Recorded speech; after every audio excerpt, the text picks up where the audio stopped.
No. Go home and do faces. Go home and do faces and scream. Yeah. She was like, well, I'm gonna freak myself out. Yeah. Congratulations to the three of you on this film. Thank I you. absolutely loved it. I will definitely be seeing it in theaters again with my husband. I was Nice. obsessed. So yes, congratulations to the three of you first of all. This is why the genie in Aladdin says, I can't make a wish falling in love. This is the reason. Like literally right here, honestly. This is one of the best films I've seen this year. And Indy, thank you. of course, yes, you're welcome. Indy, your performance is so good. Thank you. There's kind of honestly two versions of Nikki, the version before the wish happens and then the version after. Yeah. So I'm curious as an actor how you balanced that. And when she screams, "Why don't you love me?" Yeah. How did you find her like diabolical cry that she does Yeah. throughout? I think that Kerr and I did a really good job at talking with each other about where we both were coming from. Because, of course, I can interpret her differently than what was originally written. And we had so much fun finding the voices, finding the faces. I mean, I scared myself multiple times. He was like, go home and do faces. I was like, no. No. Go home and do faces. Go home and do faces and scream. Yeah. She was like, well, I'm gonna freak myself out. And she would be like, I scared myself last night. I couldn't sleep.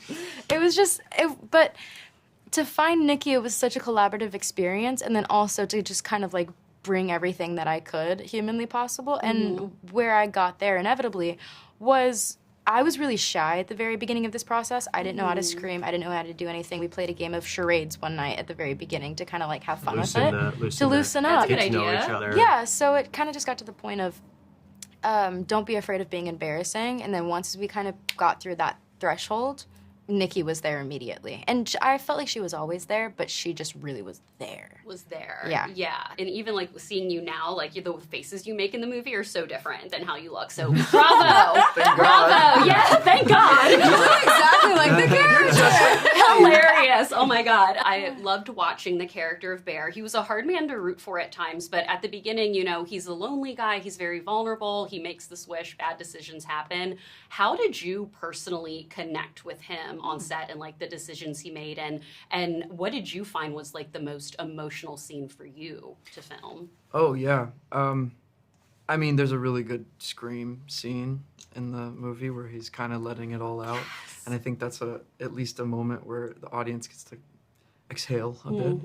I mean, there are so many emotional scenes, I can't even begin there. But what I can tell you about Bear is that I knew right away that, Curry and I talked a lot about how we really needed him.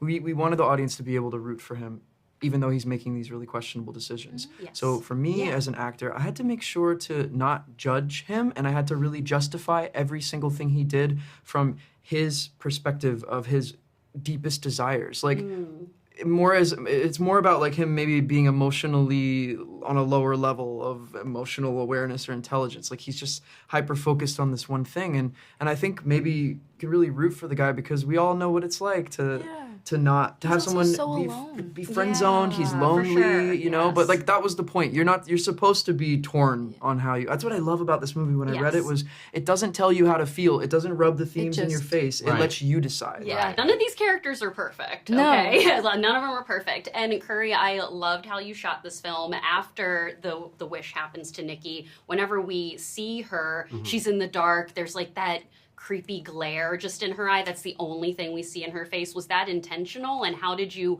like shoot those scenes with Indy? Because it's very, very haunting, those scenes of her in the dark. Yeah, I mean, it's kind of one of those things where once this wish happens,